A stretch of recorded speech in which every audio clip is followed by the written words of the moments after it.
Có bao giờ bạn thua một chuỗi lệnh mà chính mình cũng không hiểu vì sao lại lặp lại đúng sai lầm cũ? Có bao giờ bạn biết rõ không nên vào lệnh nhưng vẫn không thể cưỡng lại? Và rồi bạn đổ lỗi cho thị trường, cho tin tức, cho may rủi. Nhưng có một thứ bạn chưa từng nhìn kỹ, chính là nghiệp bạn đã tạo ra trong quá trình giao dịch. Trading ở tầng sâu nhất không đơn thuần là một kỹ năng mà là một nghiệp lực được gieo trồng và nuôi lớn theo từng quyết định, từng cảm xúc chưa được nhận diện. Chào mừng bạn đến với Ngẫm Trading, nơi mà biểu đồ không chỉ là dữ liệu mà là tấm gương phản chiếu nội tâm người giao dịch. Tại đây, chúng ta cùng nhau đi sâu vào nghệ thuật giao dịch tỉnh thức, nơi mỗi lệnh không đơn thuần là cuộc chơi xác suất, mà là hành động gieo một hạt giống trong chính tâm trí mình. Bởi vì, kết quả trong giao dịch không chỉ đến từ kỹ năng, mà còn đến từ con người mà bạn đang trở thành trong quá trình đó. Nghiệp trading không phải là khái niệm tâm linh, mà là một sự thật vận hành âm thầm trong tâm thức trader. Trong văn hóa phương Đông, thường được hiểu như một chuỗi hành vi có chủ ý mà hậu quả sẽ quay lại với người tạo ra nó. Nhưng trong giao dịch, nghiệp không cần bạn tin vì nó đang vận hành mỗi ngày. Ngay trong từng phản ứng, từng quyết định, bạn lặp lại một sai lầm cũ, không phải vì bạn không đủ kiến thức, mà vì một loại nghiệp giao dịch đang điều khiển bạn từ tầng sâu của thói quen vô thức. Vậy, nghiệp trading là gì? Nghiệp trading là tổng hợp những thói quen vô thức được tạo ra bởi các hành vi có cảm xúc trong quá trình giao dịch, được tích lũy theo thời gian, và dần dần chính những thói quen này sẽ thay bạn ra quyết định. Một người trader thường xuyên revenge trade, sợ lỡ cơ hội, gồng lệnh thua, cắt non lệnh thắng, đều đang tạo ra và bị cuốn vào nghiệp lực mà chính họ đã tạo. 3 loại nghiệp trong giao dịch trong đạo Phật có 3 hình thức nghiệp: thân nghiệp, khẩu nghiệp và ý nghiệp. Và thật đáng ngạc nhiên, cả 3 đều hiện diện rõ ràng trong hoạt động trading. 1. Thân nghiệp, hành vi trực tiếp trên thị trường, vào lệnh khi chưa có setup rõ ràng, gồng lệnh dù sai hướng, thoát lệnh vì sợ hãi chứ không theo kế hoạch. Thân nghiệp là những hành động có vẻ đơn giản, nhưng lại chứa đựng những mô thức sâu hơn trong tâm lý. 2. Khẩu nghiệp, lời nói với bản thân, tôi lại ngu nữa rồi. Thị trường cho chết này, lần này chắc chắn tôi đúng. Những câu nói này không chỉ là cảm xúc nhất thời, mà còn là hạt giống củng cố bản ngã hoặc tạo thêm tổn thương tâm lý. 3. Ý nghiệp, tâm niệm vận hành phía sau, sự kỳ vọng phi lý, niềm tin rằng phải luôn đúng, tâm lý so đo hơn thua với thị trường hoặc người khác. Chính ý nghiệp là cái quyết định sâu nhất trong mỗi hành vi. Nó tạo nên cảm giác thôi thúc, khiến bạn hành động dù lý trí bảo đừng làm. Dấu hiệu của một trader bị nghiệp dẫn dắt, bạn có thể nhận ra mình đang bị nghiệp chi phối nếu gặp những biểu hiện sau. 1. Lặp lại cùng một sai lầm dù đã biết rõ. 2. Không thể ngồi yên khi thị trường biến động. 3. Không còn cảm nhận được niềm vui trong việc trade mà chỉ thấy mệt mỏi, áp lực. 4. Có cảm giác như một thế lực vô hình đang khiến bạn tự hại mình trong mỗi quyết định. Đây không phải mê tín, đây là kết quả của những chuỗi hành vi lặp lại, được củng cố bằng cảm xúc và ký ức, tạo nên một vòng lặp nghiệp lực. Thị trường là tấm gương phản chiếu nghiệp lực. Điều đáng kinh ngạc là thị trường không biết bạn là ai, nhưng nó phản ứng y hệt với nghiệp lực bạn mang đến. Khi bạn mang tâm lý sợ mất tiền, thị trường sẽ test đúng niềm tin đó. Khi bạn mang tâm muốn thắng nhanh, thị trường sẽ đưa bạn đi một vòng mất nhanh. Và khi bạn mang tâm kiên định, nhẹ nhàng, thị trường cũng sẽ dần mềm lại với bạn. Bạn không trade biểu đồ, bạn trade chính tâm mình. Giao dịch hành trình gieo hạt. Từ ngày đó, tôi không còn xem trading là cuộc chiến thắng thua nữa. Tôi xem nó như mảnh đất tâm thức, nơi mình gieo những hạt giống mỗi ngày. Hạt giống kiên nhẫn, hạt giống tự chủ, hạt giống trung thực với chính mình. Và rồi, kết quả bắt đầu thay đổi, không chỉ trong tài khoản mà trong chính con người tôi trở thành. Bạn gieo gì, bạn gặt nấy. Trading không phải là cuộc chơi xác suất đơn thuần, nó là hành trình gieo nghiệp. Và khi bạn hiểu rằng mỗi hành vi nhỏ đều là một hạt giống, Bạn sẽ bắt đầu cẩn trọng hơn, lặng lẽ hơn, nhưng cũng sâu sắc và vững vàng hơn bao giờ hết. Khi nghiệp trading hình thành và vòng lặp không thoát ra được, bạn không lặp lại sai lầm vì thiếu hiểu biết, bạn lặp lại vì nghiệp đã in hằn vào tâm trí. Bạn đã bao giờ tự hỏi, tại sao tôi biết điều này sai mà vẫn làm? Tại sao tôi đã học hết tất cả các phương pháp nhưng kết quả vẫn không thay đổi? Tại sao tôi vào lệnh mà như thể bị điều khiển bởi một thế lực nào đó bên trong mình? Câu trả lời nằm ở một thực tế rất tinh vi nhưng vô cùng quyền năng. Bạn đang giao dịch trong một vòng lặp nghiệp lực mà chính mình đã tạo ra từ trước. Nghiệp trong trading hình thành như thế nào? Không ai bắt đầu trading với nghiệp xấu. Mỗi người bước vào thị trường đều mang theo sự hào hứng, mong muốn học hỏi, làm giàu chính đáng. Nhưng từng chút một, từng chuỗi cảm xúc không được quan sát, từng lần phản ứng theo bản năng, chúng bắt đầu tích tụ thành mô thức. Hãy hình dung như thế này. 1. Bạn vào lệnh theo cảm xúc, thắng may mắn. 2. Não bộ ghi nhận, hành vi này được thưởng. Bạn lặp lại, đôi khi thắng, đôi khi thua, nhưng cảm xúc được thưởng lại mạnh hơn kết quả logic. Từ đó, một mô thức hình thành, trade để cảm thấy đã, chứ không phải để đúng chiến lược. 5. Khi thua bạn bù lỗ, nghiệp xấu càng in sâu. Đó chính là vòng lặp nghiệp lực. Góc nhìn khoa học, nghiệp không hề mê tín, nó là cơ chế thần kinh. Não bộ của chúng ta được lập trình để ưu tiên cảm xúc hơn lý trí, đặc biệt trong những tình huống có liên quan đến rủi ro và phần thưởng. Mỗi khi bạn revenge trade vì tức giận, overtrade vì sợ bỏ lỡ, cắt lệnh sớm vì sợ mất lãi, bạn đang kích hoạt hệ thần kinh limbic, bản năng, bỏ qua hệ tiền trán, logic. Nếu hành động ấy mang lại cảm giác được thưởng, dù là thắng tiền hay chỉ là cảm giác an tâm, thì não sẽ củng cố hành vi đó thành thói quen. Và từ đó, mỗi lần bạn gặp tình huống tương tự, bạn không lựa chọn bằng lý trí nữa, mà hành vi sẽ tự động xảy ra như phản xạ. Đây chính là cách nghiệp hình thành ở cấp độ sinh học. Càng thắng nhanh, nghiệp càng hình thành sâu. Nghịch lý của nhiều trader, chính những chiến thắng đầu tiên lại tạo ra cái nghiệp nguy hiểm nhất. Tôi đã từng chứng kiến và từng là nạn nhân của điều này. Một trader mới vào lệnh full margin, thắng lớn, tự gắn cho mình danh xưng thiên tài. Một chuỗi lệnh may mắn tạo ra ảo tưởng bất bại, nâng khối lượng không kiểm soát. Và rồi, chỉ cần một cú sập, tất cả tan biến. Thắng nhanh mà thiếu hiểu biết, gieo nghiệp cực kỳ sâu. Cái nguy hiểm không nằm ở mất tiền, mà nằm ở một niềm tin sai lệch đã ăn sâu vào tiềm thức. Tôi cần đánh lớn để thắng lớn. Vòng lặp nghiệp lực trong trading một cách cụ thể. Cùng nhìn lại một vòng lặp phổ biến của hàng triệu trader ngoài kia. 1. Hào hứng vào thị trường với kỳ vọng cao. 2. Gặp vài lệnh thắng, tăng khối lượng. 3. Thua lỗ, hoảng loạn, revenge trade. 4. Thua tiếp, suy sụp, đổ lỗi, tự trách. 5. Tìm phương pháp mới, kỳ vọng mới lặp lại từ bước 1. Và cứ như vậy, vòng tròn nghiệp lực khép kín. Cái nghiệp không phải là một khái niệm trừu tượng, mà là hệ thống tư duy, cảm xúc, hành động lặp lại trong vô thức. Mỗi lần trade là một lần phản chiếu tâm thức. Trading không tạo ra vấn đề mới. Nó chỉ phơi bày những thứ bạn đã mang sẵn bên trong.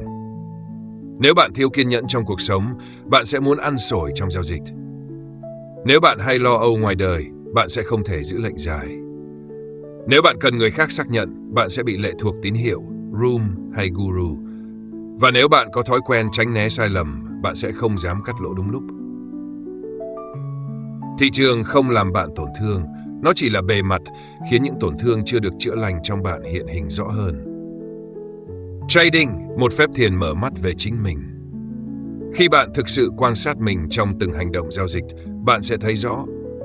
Cảm xúc trỗi dậy khi chưa vào lệnh, thôi thúc vào lệnh khi thị trường chạy, áp lực khi lệnh ngược hướng, mừng rỡ quá mức khi lệnh có lời.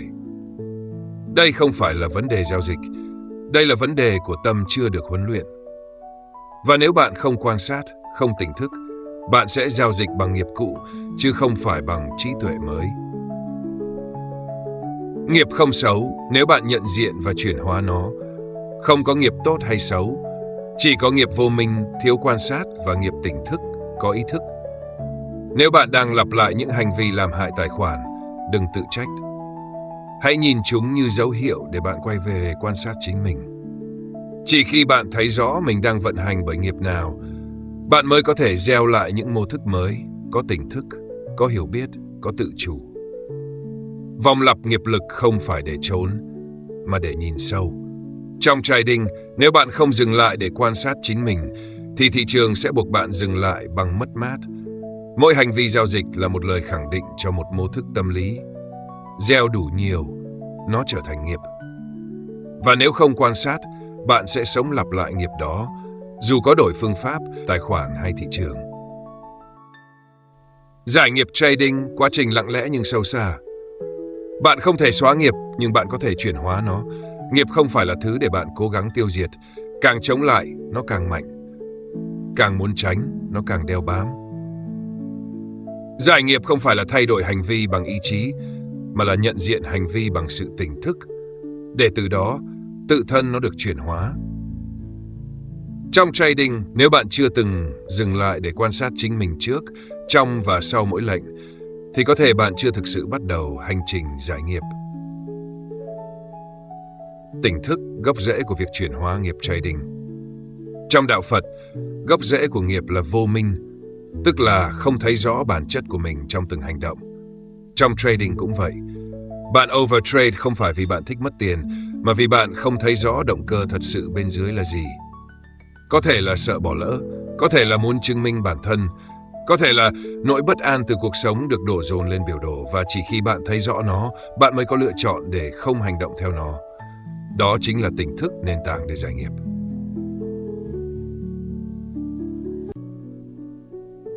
Cách nhận diện nghiệp đang vận hành trong giao dịch. Trước khi bạn có thể chuyển hóa nghiệp, bạn cần biết rõ nó là gì và nó xuất hiện lúc nào. Dưới đây là 3 thời điểm quan sát quan trọng. 1. Trước khi vào lệnh. Quan sát ý định, tôi đang vào lệnh vì có tín hiệu hay vì tôi đang buồn chán? Tôi đang thực sự thấy cơ hội hay tôi đang cố gắng tìm lệnh vì sợ lỡ? Cảm xúc bên dưới là gì? Tham, sợ, kỳ vọng hay bình thản? Thực hành. Trước khi vào lệnh, hít thở sâu 3 lần, nhắm mắt 10 giây, chạm vào thân tâm.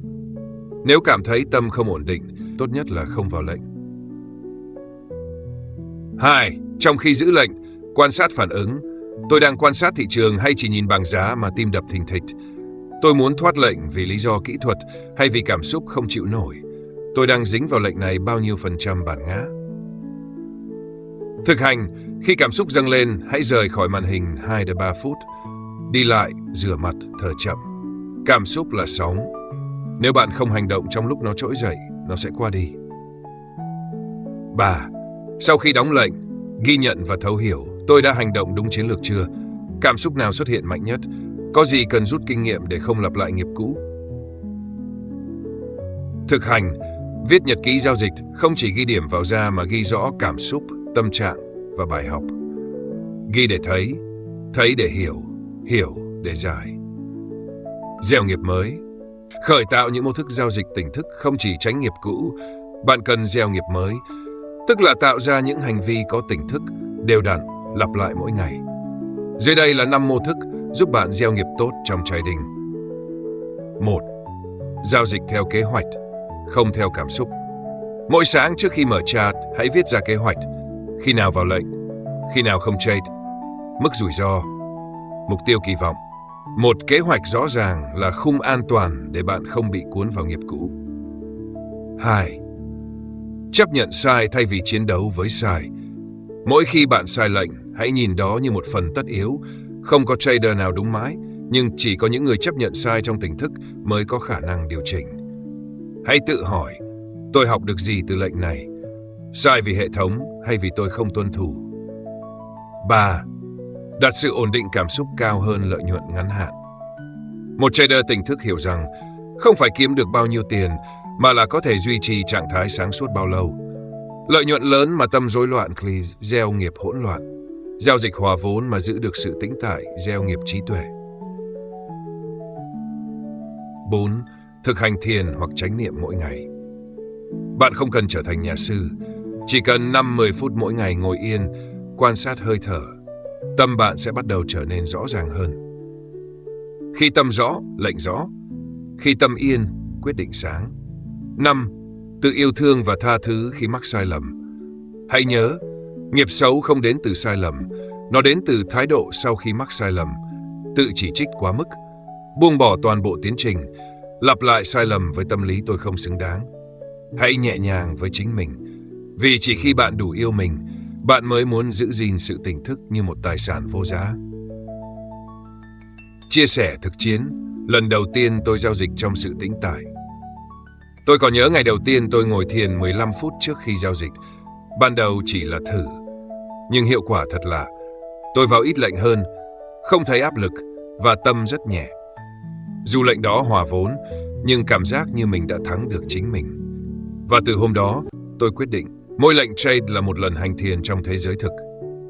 Không còn là kỹ thuật, mà là một hành vi thiêng liêng, một quá trình quan sát, hiểu mình và gieo một hạt giống sáng suốt.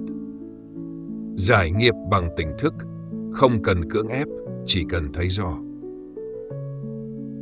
Trading không yêu cầu bạn phải hoàn hảo. Trading chỉ yêu cầu bạn nhìn rõ mình đang vận hành thế nào và chọn cách hành động từ hiểu biết thay vì phản xạ. Mỗi lần quan sát mà không phản ứng, bạn đã giải được một phần nghiệp cũ. Mỗi hành vi tỉnh thức là một hạt giống cho nghiệp mới, vững chãi hơn, sâu sắc hơn và bền lâu hơn. Nghiệp giao dịch và cuộc sống. Bạn đang trở thành ai khi trade? Bạn không chỉ tạo ra kết quả trong trading, bạn đang tạo ra chính bản thân mình. Rất nhiều người bước vào thị trường để kiếm tiền, nhưng rất ít người nhận ra rằng trong quá trình đó họ đang luyện ra chính con người mà họ sẽ sống với suốt phần đời còn lại. Bạn không chỉ đang giao dịch tài khoản, bạn đang giao dịch với những giá trị sống mà bạn lựa chọn: kiên nhẫn hay vội vàng, trung thực hay dối mình, quan sát hay phản ứng, kỷ luật hay dễ dãi. Trading chỉ là sân khấu, cuộc sống mới là vở kịch, và chính bạn là người đang viết lại bản thân qua từng cú click chuột. Trading phản ánh cách bạn sống, và sống phản ánh cách bạn trade. Cách bạn làm một việc là cách bạn làm mọi việc. Zen Proverb. Trong nhiều năm giao dịch và quan sát hàng ngàn trader, tôi nhận thấy một điều không thể chối cãi. Những mô thức trong giao dịch không phải tự nhiên mà có. Chúng được mang vào từ đời sống. Ví dụ, người thiếu quyết đoán trong cuộc sống thường sợ vào lệnh. Người nóng nảy, thiếu kiên nhẫn, dễ overtrade, không giữ được lệnh dài. Người trì hoãn, thiếu kỷ luật, thường phá vỡ plan, không tuân thủ hệ thống.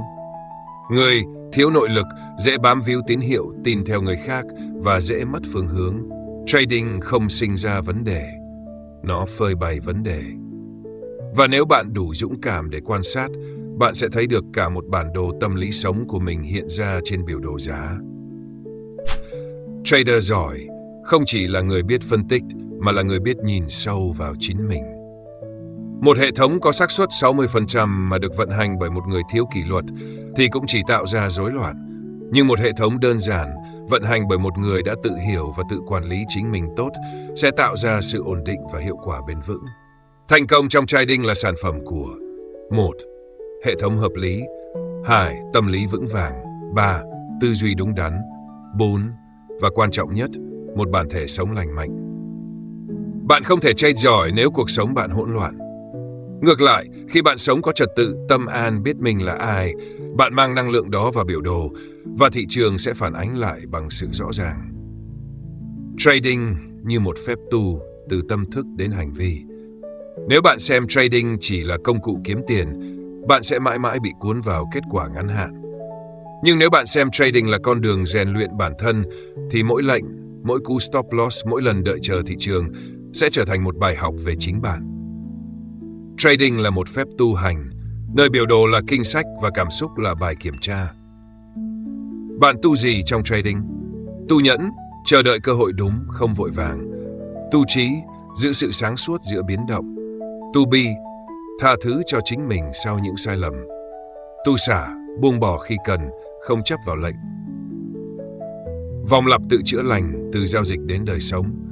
Khi bạn giao dịch một cách tỉnh thức và chủ động quan sát chính mình, bạn sẽ bắt đầu thấy những điều bạn sửa trong trading ảnh hưởng tích cực ra cuộc sống. Những thói quen bạn xây trong trading dần lan tỏa sang thói quen sống. Ví dụ, Bạn học cách dừng lại trước khi vào lệnh. Bạn dần học cách suy nghĩ kỹ trước khi quyết định điều gì trong đời sống. Bạn học cách chấp nhận thua lỗ. Bạn học cách chấp nhận thất bại trong đời mà không tự trách hay trốn chạy. Bạn học cách quan sát cảm xúc. Bạn bắt đầu biết lắng nghe chính mình và người khác. Trading không chỉ giúp bạn kiếm tiền mà còn giúp bạn kiếm lại chính mình. Câu chuyện của một trader tỉnh thức.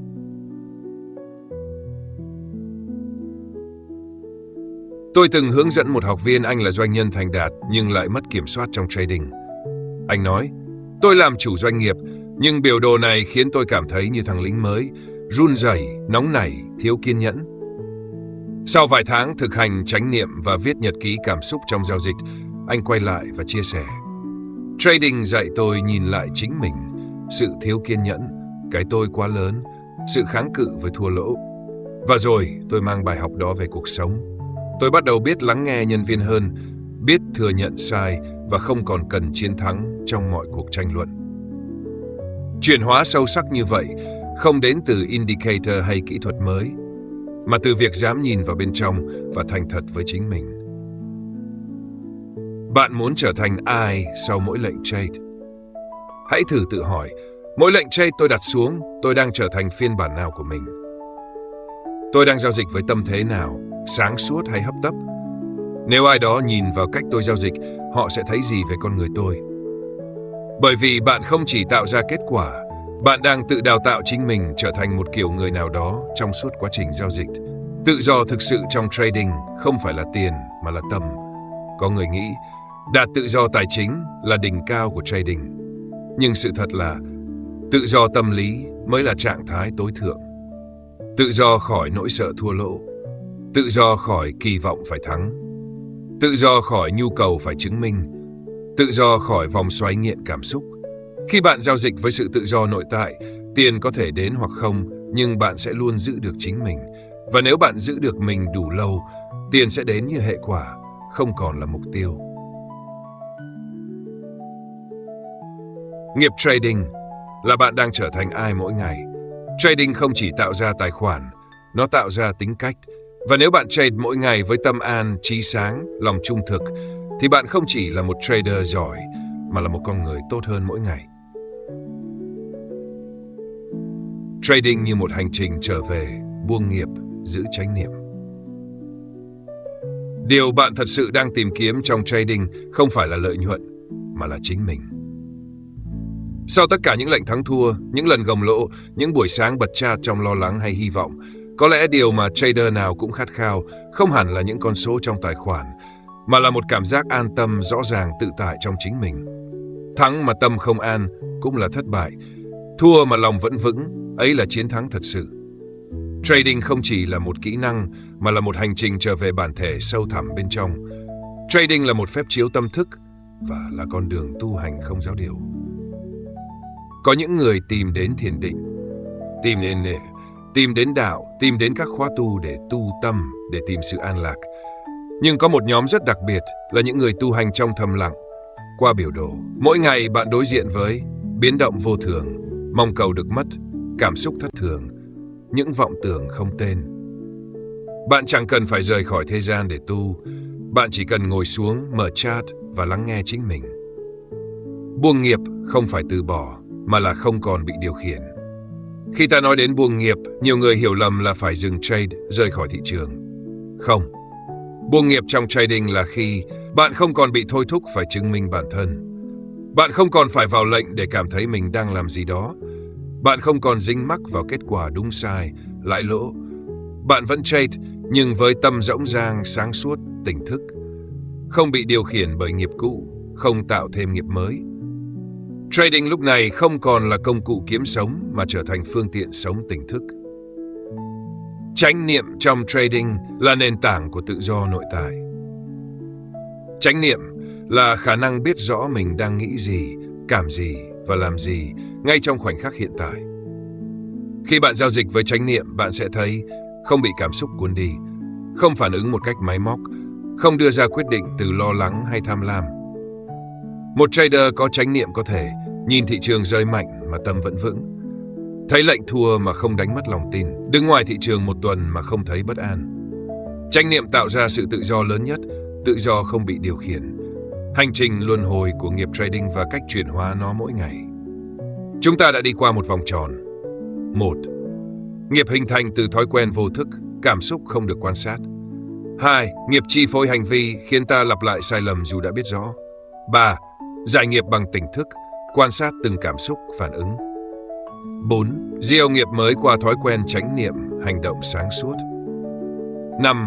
Buông nghiệp khi hành vi không còn xuất phát từ nhu cầu khẳng định bản thân mà từ trí tuệ an trú. Đây là quá trình chuyển hóa từng chút một, không vội vàng nhưng bền vững. Không cần thay đổi tất cả trong một ngày, chỉ cần hôm nay sáng suốt hơn hôm qua là đủ. Chia sẻ cá nhân, lúc tôi thật sự buông được. Tôi từng nghĩ buông nghiệp là trạng thái giác ngộ gì đó rất xa. Cho đến một ngày, tôi thua liên tiếp 5 lệnh, nhưng trong lòng lại rất bình thản. Tôi đóng laptop, ra ngoài đi bộ, không tự trách, không lo lắng, không nghĩ đến việc gỡ. Hôm đó, tôi viết nhật ký. Tôi đã không còn bị kết quả kiểm soát. Tôi không giao dịch để làm giàu, tôi giao dịch để hiểu mình. Và mỗi lần thua lại là một bài học quý về bản ngã. Từ hôm đó, tôi vẫn trade, nhưng nhẹ nhàng hơn, sâu sắc hơn và hiệu quả hơn. Trading như một di sản nội tâm, không chỉ là kỹ năng mà là con đường. Có thể bạn từng mơ một ngày có tài khoản 1 triệu đô, sống tự do, không làm gì vẫn có tiền. Nhưng hãy thử mơ một giấc mơ khác. Một ngày bạn có thể mở chat mà không dính mắc. Thua cũng cười, thắng cũng cười. Giao dịch như một thiền sư đi giữa bão giông, không lung lay, không kiêu căng, không sợ hãi. Khi đó, trading không còn là mục tiêu mà là con đường. Và bạn là người hành hương, mỗi cú click chuột là một bước đi sâu vào bản thể. Trading sẽ kết thúc, tài khoản sẽ đóng. Nhưng con người mà bạn đã trở thành qua hành trình ấy sẽ ở lại mãi mãi. Lời nhắn gửi từ Ngẫm Trading. Khi bạn bước vào thị trường, bạn tưởng mình chỉ đang tìm kiếm lợi nhuận. Nhưng sau tất cả, điều bạn thật sự đi tìm là chính mình. Bạn không cần phải trở thành một trader hoàn hảo, chỉ cần mỗi ngày quan sát rõ hơn, tỉnh thức hơn và yêu thương chính mình nhiều hơn một chút. Và rồi, từng chút một, bạn sẽ không còn giao dịch để thoát khỏi điều gì, mà giao dịch như một cách để trở về chính con người bạn muốn sống cùng mãi mãi.